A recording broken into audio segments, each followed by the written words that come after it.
Sí. Va, para que también esté Karen al pendiente, ¿no? Listo. Vamos a ver antipsicóticos, digo, son generalidades. ¿Por qué? Pues porque van dirigidos casi siempre, al menos el paradigma de la psicosis crónica es la esquizofrenia, ¿no? Aunque hay otros trastornos crónicos como el trastorno delirante o las psicosis inducidas por anfetaminas, por ejemplo, que se mantienen a lo largo del tiempo, que se vuelven crónicas, ¿no? Eh, si hablamos solo de esquizofrenia, como la enfermedad principal donde se usan estos fármacos, entendemos pues a una enfermedad muy difícil, con una evolución crónica, tórpida, con intermitente, con una reducción de la esperanza de vida, que hay estudios que dicen que hasta 20 años, las personas que en un promedio vivirían 80 años andan viviendo 60 años, ¿no? Con el puro diagnóstico, por todas las comorbilidades asociadas, ¿no? Además de su poca funcionalidad social y laboral. Entonces, el tratamiento no es solo los antipsicóticos, pero es el tratamiento angular. Yo digo que es la piedra angular del tratamiento para la esquizofrenia. No es que los otros no sirvan, pero sin antipsicótico el efecto es muy bajo, muy, muy bajo. De hecho, ya se han descrito muchos de los estudios antes de la era de la psicofarmacología y los resultados en el tratamiento, pues era la gran reclusión, ¿no? Que ya cita desde la época de la ilustración Foucault. Entonces, los antipsicóticos básicamente son la piedra angular del tratamiento contra la esquizofrenia y la psicosis crónica, pero no es la única intervención, es el que sustenta el resto de intervenciones, las cuales son intervenciones sociales, psicoeducativas, entrenamiento de habilidades sociales, caso o manejo de caso, entrenamiento de habilidades para la vida, entrenamiento de habilidades para la ocupación, soporte en empleo, entre otras, ¿no? Pero la idea, principalmente, al menos de los antipsicóticos, es reducir la sintomatología, si es que no es posible evitarla, al menos que no le fastidie la vida al paciente, prevenir la recaída, ¿no? Pero si se fija, no hay al menos una influencia claramente en la adaptación de las personas o en las habilidades adaptativas para la vida, ni en un soporte claro. O sea que, a pesar de que sea el mejor tratamiento que existe para la enfermedad, sigue siendo insuficiente, ¿no? Reduce el gasto de la enfermedad, pero no es totalmente infalible, ¿no? Siempre va a quedar una serie de elementos que continúan afectando la vida del sujeto, ¿no? Desde los efectos adversos hasta el costo de los mismos tratamientos, ¿no? Y el estigma. ¿Te fijas? Al final lo que buscamos con la enfermedad es la integración social, la mejoría en la salud física, la vida independiente, que el sujeto pueda laborar, porque solo el 15% de los pacientes llegan a trabajar, no más, ¿no? Por lo general es muy triste porque la mayoría, aunque tengan muchas capacidades cognitivas o intelectuales o un CI alto, no pueden. Al no tener esta habilidad social, parece que es fundamental para que el sujeto se desempeñe de manera pues, aceptable, ¿no? En una sociedad que demanda una productividad. Aunque si uno compara ese criterio, el criterio de disfunción social, ocupacional o escolar, ese, ese criterio es un criterio más americano. Aunque lo tome la CIA-11 y aunque también tenga mucha validez, casi siempre la funcionalidad es para los gringos, es tal vez lo más fundamental en sus clasificaciones. O sea, porque yo puedo tener una persona con esquizofrenia que esté trabajando, pero los gringos digan, está bien, aunque su sufrimiento interno o la vivencia de las experiencias psicóticas sean muy intensa, ¿no? Pues creo que ahí es parte de esta voracidad capitalista, ¿no? Pero influye en todas las aspectos de la vida, pero llama la atención que ellos sí le dan mucho, mucho peso a la función o al funcionamiento social, laboral o escolar. Y los europeos también, pero no tanto, son más relajados en eso. Ellos prefieren estudiar más los síntomas psicóticos, la fenomenología del cuadro, entre otros. Entrando en materia, los antipsicóticos, si fíjate, no hay hasta la década de los 50 ningún tratamiento previo que haya resultado efectivo para mejorar la patología. Hasta 1940, Terlet y sus compas que descubren la terapia electroconvulsiva, o más bien que favorecen o cambian el coma insulínico, que tenía muchos decesos por muchas crisis convulsivas que eran imposibles o poco reversibles, lo cambian a una estimulación eléctrica y esta estimulación eléctrica, al desencadenar una crisis convulsiva, parece que tenía un efecto antipsicótico. Todavía no sabemos por qué. Digo, se estipula que es como una liberación súbita de muchos neurotransmisores y que la membrana o todo el cerebro intenta regular de manera indirecta el voltaje. O sea, al regular el voltaje por esta explosión súbita del mismo, mejora también la sintomatología psicótica. Pero hasta antes de los años 50 no había nada probado que pudiera servir, ¿no? En los años, en el 48, 47, aparece el litio como un fármaco modulador del afecto que empieza a utilizarse para muchas patologías, pero se ve que en esquizofrenia no es efectivo. No hay efecto adecuado.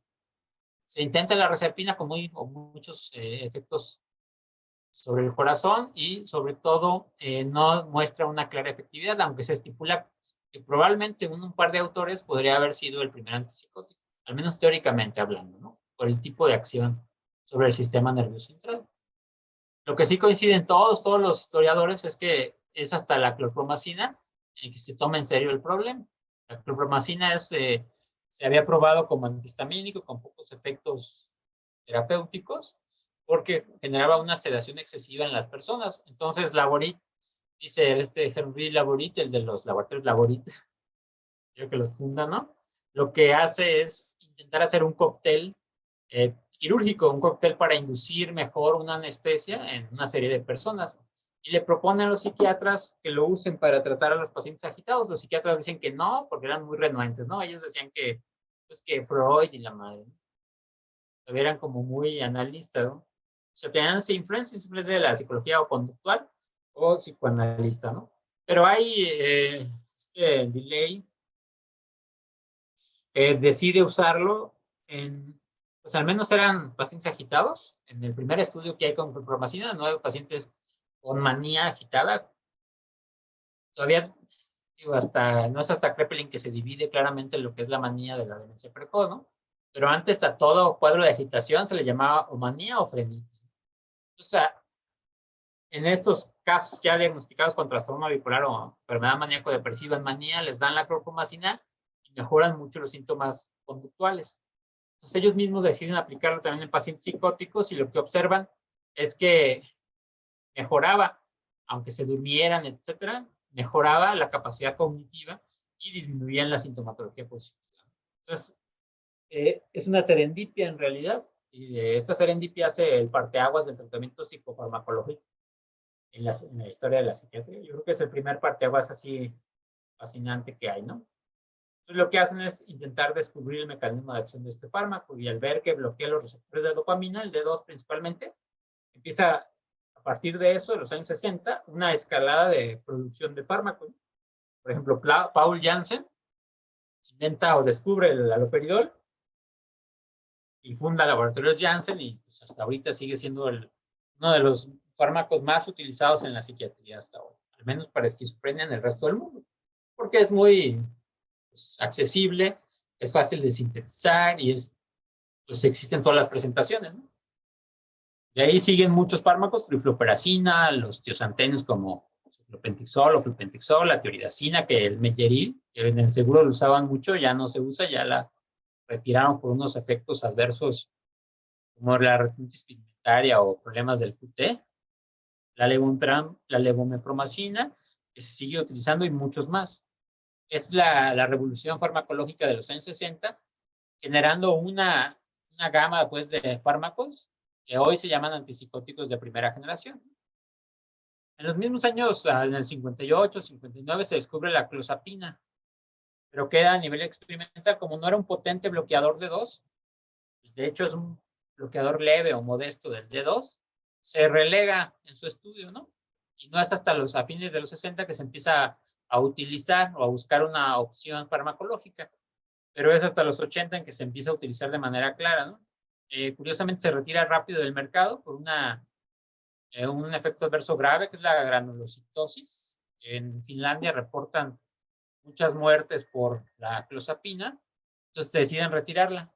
Y no es hasta los estudios en los 80 de Kane, que ante los pacientes que no respondían a nada, y él se pone a revisar la literatura y veía que la clozapina había sido efectiva, entonces dice, bueno, pues lo voy a intentar, y consigue financiamiento para hacer el primer estudio. y hace un estudio muy interesante donde demuestra que en pacientes resistentes a tratamiento convencional, dándoles clozapina mejoraban. Al menos de esos, mejoraba un 70%. Y ya es muchísimo, ¿no? De ese 30% que son resistentes, mejoraba el 70%. Y da pauta al estudiar la molécula de la clozapina a generar una respuesta de muchos fármacos y empieza entonces a estudiarse los antipsicóticos de segunda generación o llamados atípicos. El primero de ellos es la risperidona, que aparece ya en los 90, que es como un haloperidol light, ¿no? Haloperidol con un antidepresivo. De hecho, lo querían hacer como antidepresivo, pero al juntarlo, la molécula de aldol con la risperidona, perdón, con un antidepresivo, teóricamente, pues, concepto, le sale la risperidona y la empiezan a probar y ve que es buen antipsicótico, entonces se vende al mercado rápidamente, ¿no? Sigue la olanzapina, la quetapina, la ciprasidona, el sertindol, antes de que cambiara este siglo. Y ya en este siglo aparece el aripiprazol, que es un fármaco que alguien lo quiere considerar como de tercera generación, porque es un agonista parcial, es un mecanismo de acción distinto, pero sigue actuando sobre el receptor D2. Todos actúan sobre D2, por eso, o sobre dopamina. Por eso es que se siguen englobando en este gran grupo farmacológico. Salen otros, por ejemplo, la cenapina, que es un medicamento muy parecido a la olanzapina, pero sin esos efectos metabólicos. No va a llegar a México. Ya Lundbeck dijo que no lo iba a traer, aunque es efectivo, pero la inversión para lanzarlo, pues no. Entonces se queda en Estados Unidos y en otras partes del mundo, ¿no? La paliperidona, que en realidad es un profármaco, es el metabolito activo de la risperidona. Entonces, Janssen, para seguir ganando dinero, lo aísla y saca la paliperidona, ¿no? La diferencia con la risperidona, yo creo que el mejor hallazgo es que puede usarse a largo plazo, o sea, en depósito, mensualmente, a diferencia de la risperidona, que no es estrictamente un fármaco de depósito, ¿no? Es un fármaco que tiene moléculas de poliuretano y estas se degradan, o sea, la molécula no está añadida a una cadena lipídica como el resto de fármacos de depósito. Entonces, más bien lo que hace es que se va degradando el plástico y va liberando el consta y al sistema. A diferencia del palmitato de paliperidona, que sí es aunque usan nanotecnología ya, sigue siendo un palmitato, o sea, es un aceite que se degrada y va liberando el fármaco a la sangre, ¿no? Al igual que el resto. Entonces, es muy estable esta molécula, la paliperidona. Se ha propuesto incluso hasta tratamientos cada 3 meses una inyección, con buenos resultados. Entonces, es prometedor por esas características, ¿no? Y ya después otros como la iloperidona, la acenapina que decía, y otros que no han llegado, ¿no? Aquí nos falta el brexpiprazol, que es como el primo del aripiprazol, que acaba de salir el año, no, este año, lo sacaron acá en México. El Rexulti es un medicamento que parece ser efectivo en esta activación, esta sensación para síntomas deficitarios, como que se sienten más activos los pacientes. El Pero no, T-Rex. ¿mande? Le llaman T-Rex Ah, sí. por la eficacia. Y otros fármacos que en realidad no han llegado al mercado porque no han sido eficaces, ¿no? Entonces, el concepto del uso de estos fármacos ha cambiado. Hace muchos años, lo único que querían era que el sujeto estuviera mejor y esperaban a una remisión espontánea. Entonces, estaba proveído de un ambiente seguro en hospitales, ¿no? Y eso, como ha evolucionado el tratamiento, ha favorecido que el manejo ya de los pacientes con psicosis crónica sea ambulatorio. Y eso es un cambio radical porque permite la separación de la institución nosocomial como una casa, ¿no? Una granja o una casa de retiro y se convierte más bien en una atención de consulta externa. Entonces, los objetivos ahora es que persista este manejo ambulatorio, que se reduzca la morbimortalidad en estos 20 años pues, de disminución en la patología grave, que se reduzca la frecuencia y la gravedad de los síntomas psicóticos y mejorar la funcionalidad, que eso es como este afán de que sean funcionales los pacientes y la calidad de vida, ¿no? Esto se ha logrado, aunque modestamente, ¿no? Entonces, la planificación, o yo creo que la planificación debe ir dirigida a 3 objetivos: reducir o eliminar los síntomas, optimizar la calidad de vida y favorecer el mayor grado posible de recuperación en los sujetos. Entonces nos enfrentamos a dos escenarios. El ideal es el que nos gustaría a todos, que sea eficaz en todos los síntomas, los negativos, cognitivos, de ansiedad, de agitación, etcétera, que prevenga las recaídas, que prevenga el suicidio. Acuérdense que 1 de cada 10 pacientes con esquizofrenia se suicidan. Un porcentaje muy alto, ¿no? Aunque es igual que el trastorno bipolar o que los trastornos de personalidad.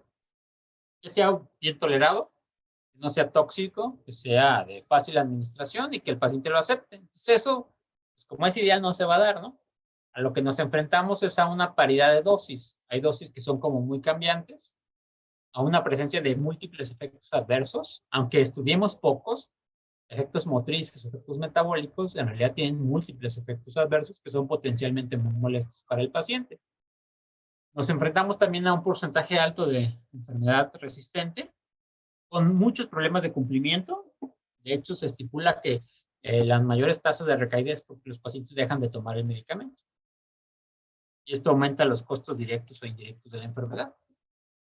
En los años, principios del siglo XXI, o sea, del 2000 al 2010, hubo una serie de artículos que sacaban que los Just the Fact eran sobre esquizofrenia, y el editor de la Schizophrenia Research, que es Nasrallah, dice que ante la pregunta de usar o no usar antipsicóticos, siempre va a ser mejor usarlos. En pacientes de psicosis crónica, no en psicosis breve o transitorias, porque estas hay que valorar si en realidad lo requiere. Por ejemplo, si es ante un estresor y baja el estresor y se le quita, o por sustancias, ¿no? Si la psicosis inducida por una droga, a los 2, 3 semanas mejora, entonces no es necesario un antipsicótico, hay que esperar. Pero en las psicosis crónicas va a ser siempre mejor utilizar un fármaco de esta gama que no usarlo, ¿no? Y surge la pregunta, ¿cómo se posicionan a principios del siglo XX, en la primera década? Surge la pregunta de qué es más efectivo, si los fármacos de primera o los fármacos de segunda. Entonces lo que se observa es que pues no hay, los dos son efectivos, ¿no? Y los dos son muy efectivos. O sea, puedes darle uno de primera o uno de segunda al paciente con esquizofrenia. Va a depender de otros factores la decisión. ¿No? Decisión más acerca de lo que quiere el paciente o lo que no quiere. Entonces, ¿cómo es el abordaje del tratamiento antipsicótico? Casi siempre vamos a usar estos dos grupos farmacológicos que son los que existen. Aunque hay farmacólogos que llegan a dividirlo hasta en 7 familias, como son moléculas muy sucias farmacológicamente hablando, o sea, la gama de bloqueo a muchos receptores es tal, casi siempre didácticamente los dividimos en típicos y atípicos. Pero eso se suma las posibles consecuencias que tengan estos efectos, ya sea por dosis bajas, por poca tolerabilidad, por aumento de efectos secundarios. Entonces, casi siempre sumamos los antipsicóticos a otros, ¿no? Y estos pueden ser desde anticolinérgico, el triaxifenidil, el piperideno, cualquier derivado de la atropina, con este efecto anticolinérgico, o los potenciadores cuando el efecto que buscamos no es suficiente, ¿no? Las benzodiazepinas para tratamiento de agitación o incluso de acaticia, al igual que los beta bloqueadores para acaticia, y se están estudiando los nootrópicos, que son los que fomentan o estimulan cognitivamente a las personas, ¿no? Entonces se dice que si yo puedo tener un antipsicótico más un nootrópico, puedo aumentar mucho la funcionalidad de los pacientes. Ese es como uno de los sueños, ¿no? Guajiros de todos. Entonces, farmacológicamente los podremos dividir en varias clases, típicos o convencionales, con un agonismo potente sobre los receptores D2, atípicos, con un antagonismo sobre serotonina, el 5-HT2A, y sobre dopamina, y agonistas parciales que generan este antagonismo sobre el receptor D2. Pero estrictamente, si nos fijamos, todos actúan sobre el receptor D2. Entonces la FDA ya dijo, no, ya no voy a probar medicamentos que actúen sobre D2 para el tratamiento de la esquizofrenia, del trastorno delirante o de otra psicosis crónica. Y la respuesta es porque ya hay muchos, ¿no? Tienes muchos, ¿para qué voy a aprobarte un medicamento que va a ser más caro y actúa sobre lo mismo? Entonces, favoreciendo esta idea, es para que los laboratorios en la industria busquen otros sitios de acción, ¿no? Sobre glutamato, sobre serotonina, sobre otras, glicina, etcétera, ¿no? Entonces, ya dicho esto, los fármacos que tenemos, por eso es que no ha habido nuevos lanzamientos. El Brexpiprazol, que es como un agonista parcial, pues solo tenemos el aripiprazol, pues otro, pues es bienvenido, ¿no? Pero si te fijas, ya no hay bloqueadores comunes sobre receptores. Tal vez el único que fue el Certindol, la cenapina o la iloperidona. Sigue ahorita, está por venir, yo creo, a México la cariprazina. Y actúa, es un antagonista serotonérgico potente, pero también actúa sobre el receptor D2, que son los últimos remanentes que quedan de estas investigaciones. Entonces, estos fármacos deben su efecto a esta interacción, ¿no?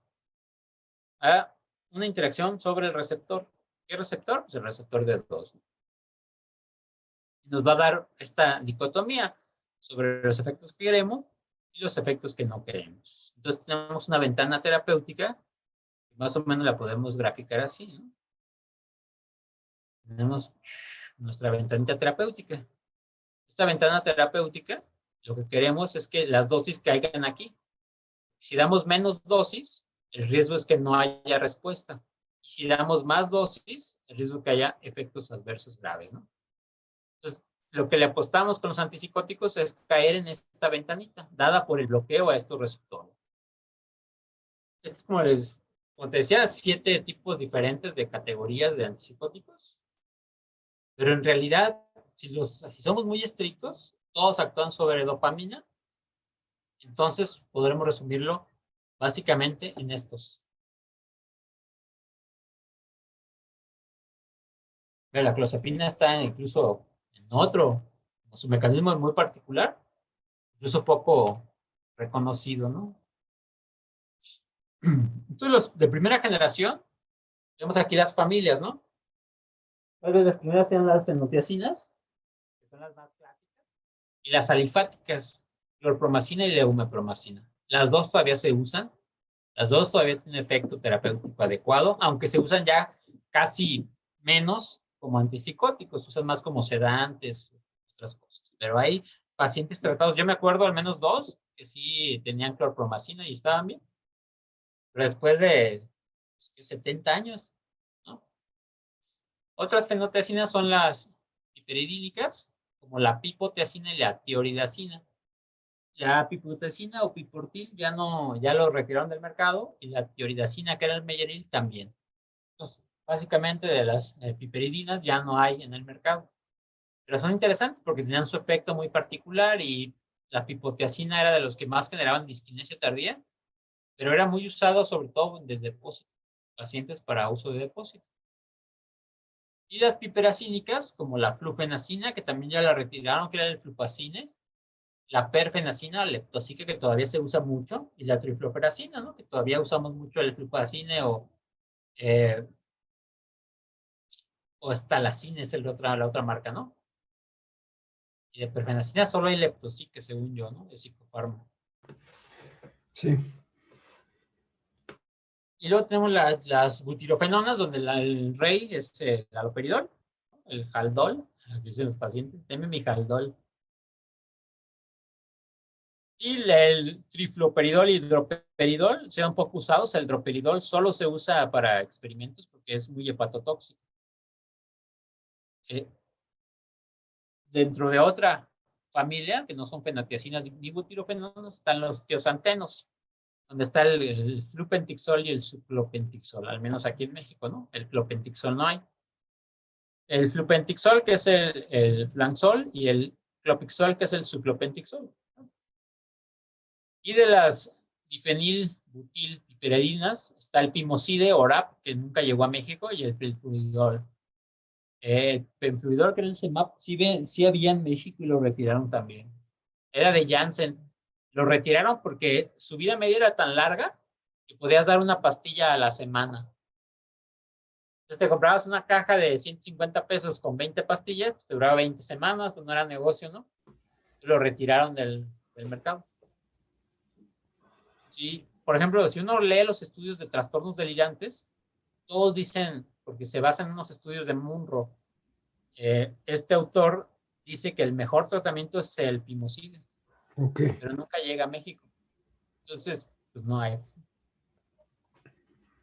Otras, las benzamidas, que el sulpirida, que es el pontiride, es un fármaco, yo creo que muy bueno, muy utilizado, que es más puro farmacológicamente hablado sobre el receptor D2. De hecho, parece que a dosis bajas puede funcionar como atípico, al igual que la amisulprida, ¿no? Pero ese se clasifica como atípico. Y otras familias como las dihidroindolonas, que hay pocos fármacos, las dibenzoxazepinas, las imidodibencilas, que en realidad no se utilizan tanto, ¿no? Dentro de las de segunda generación, las más utilizadas, tenemos a las indolonas o dionas, ¿no? Dentro de las indolonas está la risperidona, que fue el primer fármaco de estos.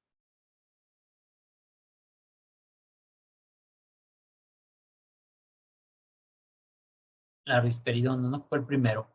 Y de ahí surgen muchos. Bueno, en realidad el primero fue la clozapina, ¿no? En estricto sentido. Pero la estaba como en el cajón, ¿no? Ya sale y pues dicen, es el más chingón, ¿no? Entonces, tenemos a la risperidona, que es una indolona, y el resto de indolonas y diones que aparecen. Son tres grandes grupos, aunque cada una, como decía, cada una puede ser una familia farmacológica en sí misma. O sea, si yo fuera muy estricto, diría, el aripiprazol es una, iloperidona es una, paliperidona es una, tal vez paliperidona y risperidona son más parecidos. Falta luracidona, que también está en México, aunque se usa muy poco, ¿no?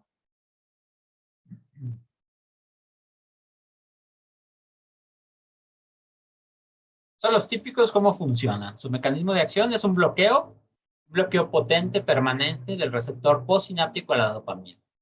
Entonces tengo mi antipsicótico convencional, por ejemplo, el haloperidol, ¿no? Digamos que es el Aldol. ¿Qué hace?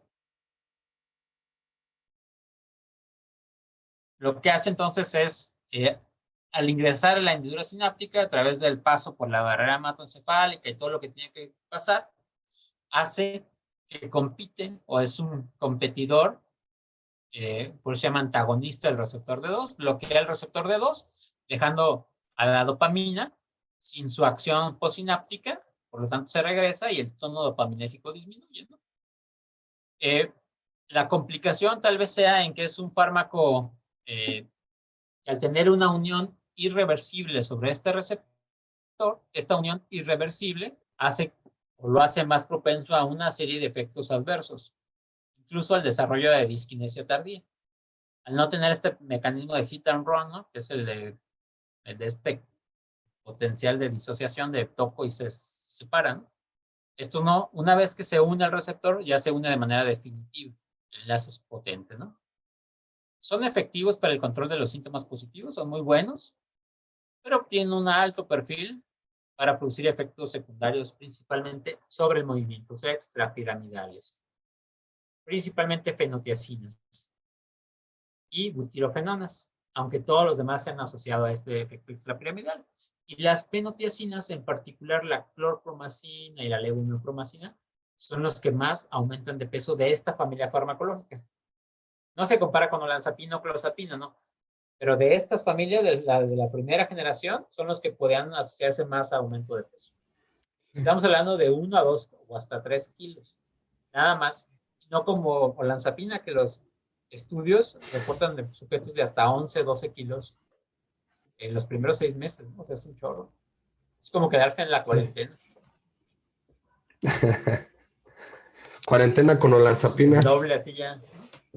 Entonces lo que buscamos continuamente es una disminución en los síntomas, en este caso de los típicos serían síntomas positivos, y una reducción de los efectos adversos, pero esto es como es un equilibrio muy frágil, fácilmente uno se puede pasar de cucharadas, ¿no?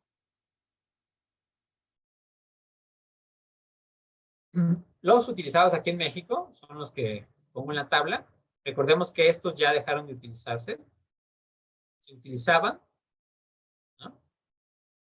Entonces, en realidad nos quedamos con pocas opciones de primera generación. Relativamente, porque el que más se sigue usando aquí, en México, sigue siendo el haloperidol. Tenemos 8 fármacos de primera generación que son como fácilmente se consiguen, se pueden prescribir sin ningún inconveniente. A diferencia de los de segunda generación, que su mecanismo de acción tiene esta particularidad de hit and run, o sea, se une al receptor postsináptico, se une y después de un tiempo se separa. Y esto permite entonces que exista una unión de la dopamina a su receptor natural para que tenga un efecto. Al tener este mecanismo de que toco y se toca y se sale, hace que la dopamina siga teniendo inferencia en este receptor postsináptico, favoreciendo la no aparición de los efectos secundarios extrapiramidales. Esa es una de sus particularidades. Y la segunda es sobre el otro antagonismo, del receptor 5-HT2. Este es un receptor presináptico. Entonces, lo que hace, se une en la neurona presináptica y al inhibir la serotonina, favorece que haya un tono constante de dopamina, que no esté ni alto ni bajo, regulándola, ¿no? Y la mayoría de estudios dicen que en realidad lo que hace es que al inhibir, pues, este antagonismo, favorece también un antagonismo indirecto de la producción del dopamina. Pero pues va a depender de la revista que uno tenga, ¿no? Entonces bloquean el receptor 5-HT2A de serotonina y el de D2 a dopamina. Esta particularidad, pues, esta tipicidad, como dice Stahl, hace que tenga menos efectos extrapiramidales y que sean, pues, para tratar de manera adecuada los síntomas positivos, pero también, al menos de manera modesta, porque así dicen los estudios, los síntomas negativos y los síntomas cognitivos. Tal vez el que mejor restablece los síntomas cognitivos es la clozapina. Entonces tiene un mecanismo de rápida disociación o asociación-disociación, hit and run. Esto hace que no haya tantos efectos secundarios y tienen una potencia más baja que los otros. Su potencia es en que se disocian rápidamente. Por ejemplo, clozapina y quetiapina son los que se disocian más rápido del receptor. Como que lo tocan, se separan, lo tocan, se separan, lo tocan, y eso es como como una danza ahí dentro de la hendidura sináptica, seguido de olanzapina y risperidona. Entonces, hay un antagonismo que se considera no total, porque no es irreversible como en los anteriores, sino reversible. Entonces, este antagonismo reversible o parcial es el justo antagonismo para que haya un beneficio en los efectos, en los síntomas positivos, pero que no tenga los síntomas secundarios extrapiramidales. Eso es como teóricamente lo que sucede, ¿no? Y se ha hipotetizado mucho, por ejemplo, en estos tres, al ser un antagonista parcial diseñado exclusivamente para ello, favorece entonces todavía una mejor respuesta y un menor efecto adverso. Este medicamento se lanza en Monterrey, aquí en México, en el año 2000, y se anuncia con bomba y platillo, no, en el año 2010. Ok. Sí, en el 2010. En el 2006, bueno, en esos años, pues. Lo que hacen, lo lanzan como la mayor esperanza para el desarrollo o el beneficio de los pacientes. A la larga del tiempo se ve que no es superior a los otros, es igual, es otra opción. Y se observa también una parte de este antagonismo parcial en el amisulprida y en el sulpiride, pero a dosis bajas. Parece que funciona también como un antagonista.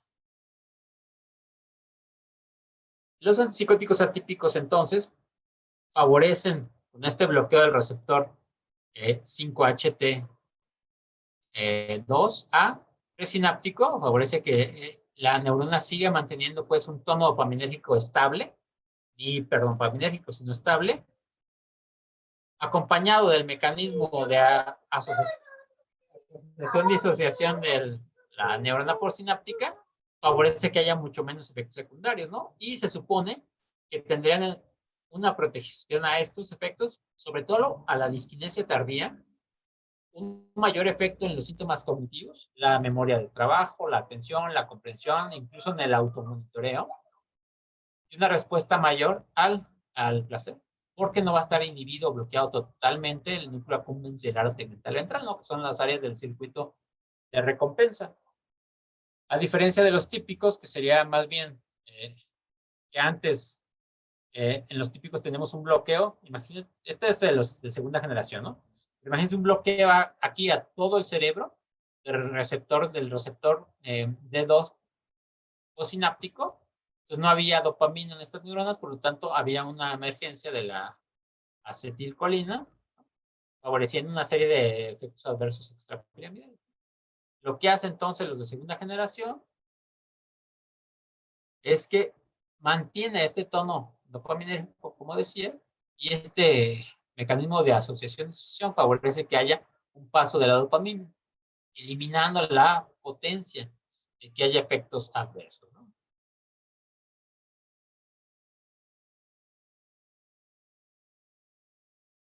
Entonces, se supone que esta liberación de dopamina, pues reduce la presencia de estos efectos, porque siempre va a haber dopamina necesaria y no va a haber un bloqueo total como antes. Los que hay aquí en México es la amisulprida, que es el Solian, la paliperidona, que es el Inveda, el Certinol ya lo retiraron.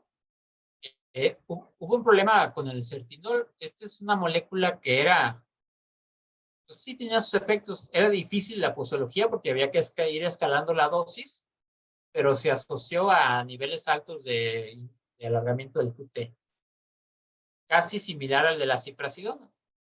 Entonces, Lumbe lo retiró del mercado, decidió retirarlo. La ciprasidona todavía se vende, que es el Geodon. El efecto en realidad es un efecto moderado, como antipsicótico, y tiene el riesgo de un QT prolongado, ¿no? Pero los demás, pues todavía sigue habiendo. Acenapina no va a llegar, caliprasina no, el brexpiprazol ya llegó, sotepina no va a llegar, lorazepam ya llegó, pero espirona no va a llegar. Los demás sí. Iloperidona, pero la verdad es difícil lorazepam e iloperidona conseguirlos en México. No sé si tengan experiencia ya en el seguro. No, no tenemos ninguno de los dos, doctor. Tenemos principalmente clozapina, quetiapina, olanzapina, risperidona, aloperidol y básicamente sería, levo, también tenemos levomepromacina, doctor. Esa sería básicamente.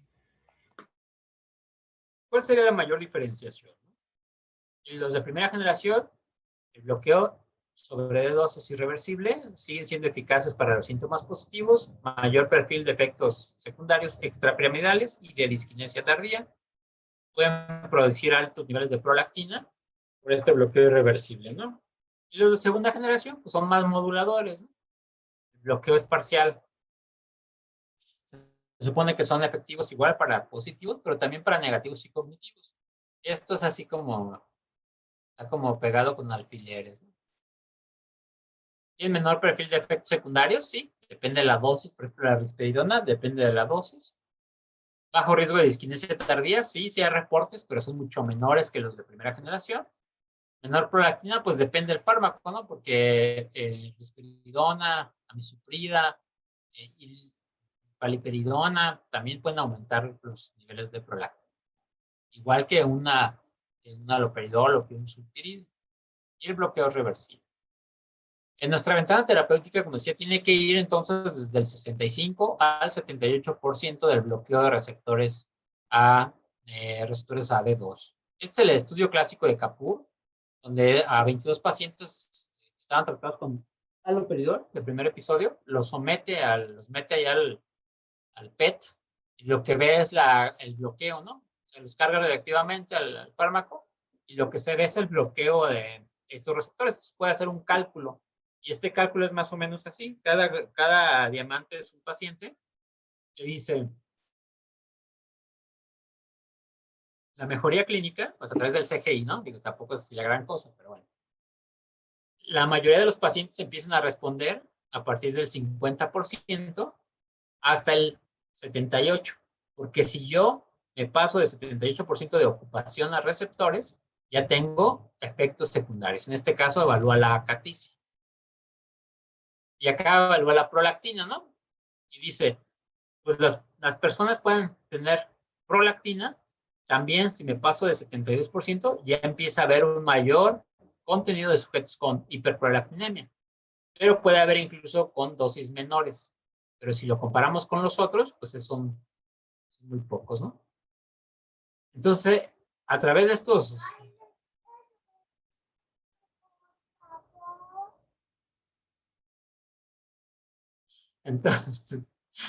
Entonces lo que hace Kapur es hacer como un estimado a través de todos los conteos de los pacientes, que dice que más o menos si te vas por abajo de este porcentaje, es subterapéutico, ¿no? Y si te vas por encima de este porcentaje, ya tienes efectos adversos. Y aquí nos estipula una ventana terapéutica que es relativamente estrecha, ¿no?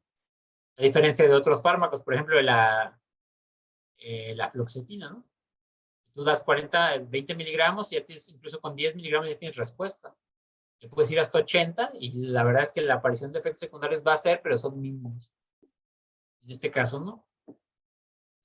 Entonces, este bloqueo lo que va buscando es disminuir los síntomas positivos a través de la eficacia y tener un equilibrio con los efectos adversos, principalmente extrapiramidales, acaticia e hiperprolactinemia, ¿no?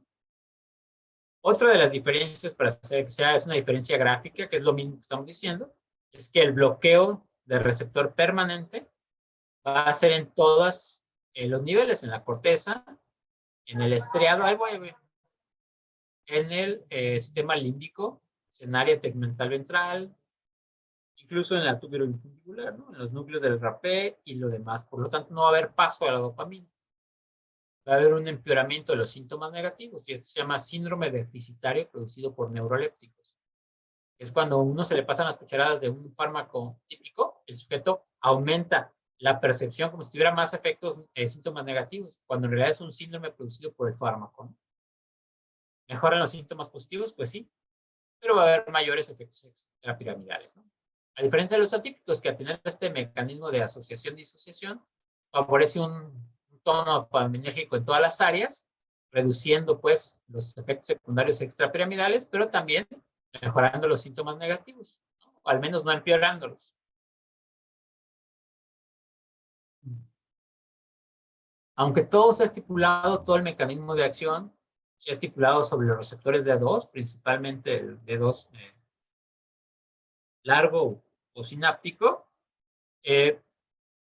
la tipicidad va a ser marcadamente sobre este receptor. Todo su mecanismo de acción va dirigido a él. En cambio, la atipicidad de los otros es bloqueo sobre el receptor, pero es un bloqueo como aquí viene como parcial, como hit and run, pero también tiene una serie de efectos sobre otros receptores, incluso de la misma familia de dopamina, de 3, de 4, de 5, etcétera, ¿no? Como clozapina, que tiene una gran acción de 3, de 4 y una baja acción de 2. Estas particularidades lo que nos dicen es que a pesar de que la teoría dopaminérgica en la psicosis sea la más vigente, parece ser que no es totalmente explicativa. O sea, no hemos hecho otra porque no tenemos los elementos, pero no explica todo, ¿no? Si no, yo el bloqueo sobre este receptor pues sería curativo, ¿no? Vemos que los pacientes, a pesar de tener el medicamento, persisten con síntomas psicóticos. Entonces uno preguntaría, ¿cuáles son mejores? ¿Los de primera o los de segunda? Pues en realidad no hay evidencia, ¿no? Todos los metaanálisis de Lloyd, como 3, los de Davis, el de Kedes, han determinado que no hay una diferencia como tal en eficacia. O sea, los dos son eficaces para síntomas positivos, para esquizofrenia, por ejemplo, los dos sirven. Que es más que tú tienes que evaluar más el riesgo de tolerabilidad, el costo y los riesgos heredofamiliares de la persona a la que vas a tratar. Pero que si tú tienes un atípico, se lo das. Y si tienes un típico, se lo das. O sea que más bien va a depender de la disponibilidad, porque, por ejemplo, en Tailandia, en gran parte de la India, en países de ingresos bajos, no hay tantos atípicos. Por ejemplo, en Cuba, simplemente, ¿no? Hay haloperidol, entonces no que no se lo des porque es peor que los otros. Pues no, en realidad no es peor. Tienes más riesgo de complicaciones a largo plazo sobre el movimiento, pero tienes menos riesgo de complicaciones metabólicas, que es lo que tienen los de segunda generación.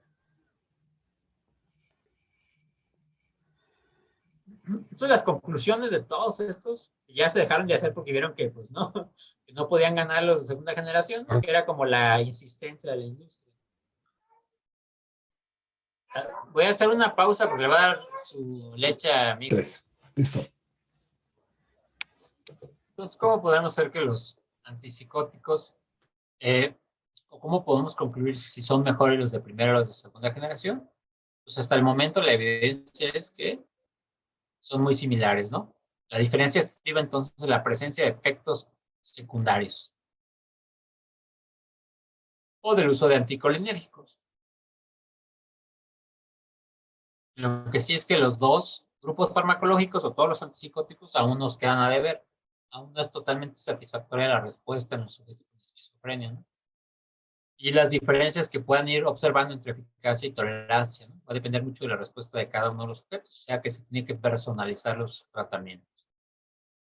El cambio de un medicamento por otro, por creer que es mejor, pues puede ser riesgoso. Si tienes un paciente que, por ejemplo, tengo un paciente que ha estado estable 20 años con media pastilla de haloperidol, en realidad valdría la pena cambiarle a olanzapina o a quetiapina, pues probablemente no. No, Tiene una no, respuesta, ha estado estable y tiene muy pocos efectos adversos, ¿no? Entonces, no lo someto a ese riesgo. Hay mucha variabilidad individual que va a depender totalmente del sujeto. Incluso esta variabilidad influye sobre las dosis y sigue siendo hasta el momento clozapina el mejor medicamento, al menos para esquizofrenia resistente. No se da de primera instancia por el protocolo tan estricto, este protocolo que ya veremos. ¿Cómo pueden ser más efectivos estos fármacos? Al ser la mayor causa de discapacidad, bueno, una de las mayores causas de discapacidad en enfermedades mentales, pues se debe promover la elección del fármaco entre el médico, el paciente y la familia. A veces, con el simple hecho de pedirle su opinión, favorece que el paciente se tome el medicamento. A veces solo con eso.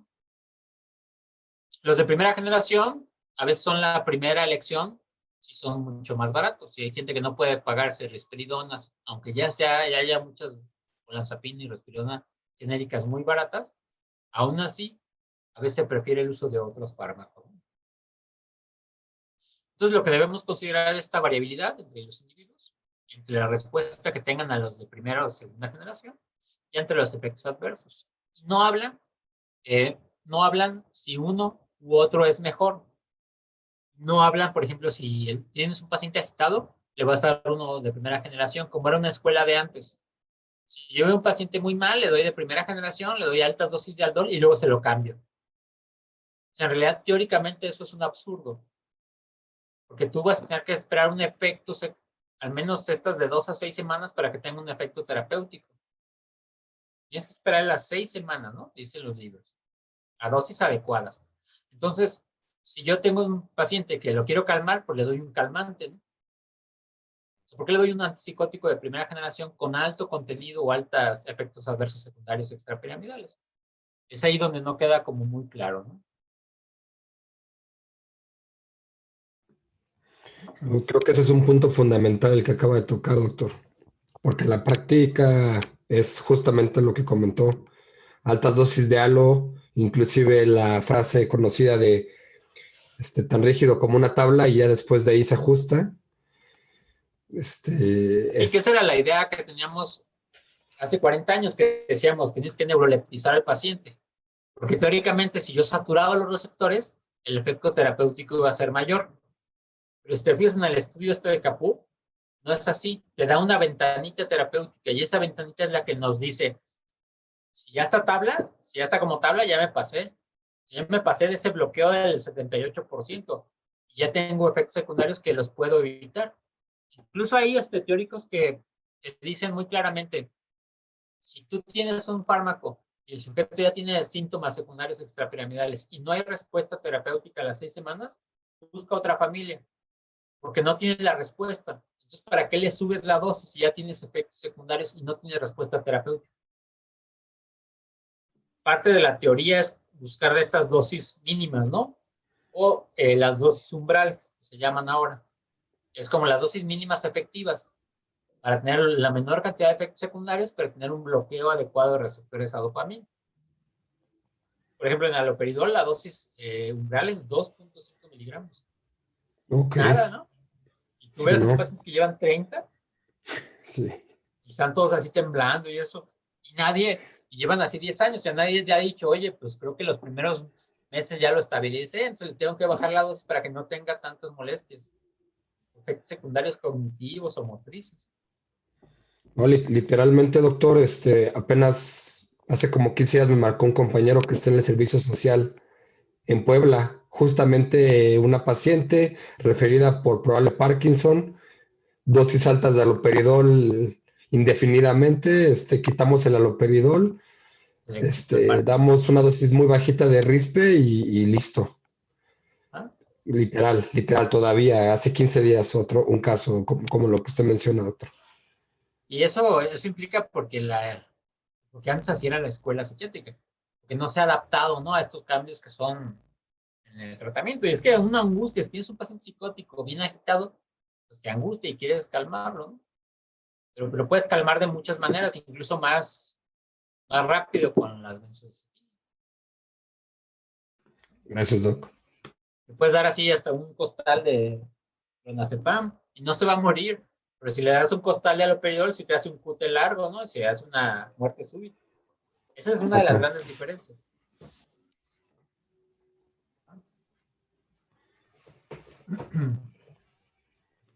En especificaciones solo puse algunas especificaciones, ya para terminar. Cuando hablamos de efectos adversos, los que más tienen riesgo de incremento de peso son los de segunda generación. Digamos que la clorpromacina y la levomepromacina de primera generación también tienen un riesgo de aumentar, ¿no?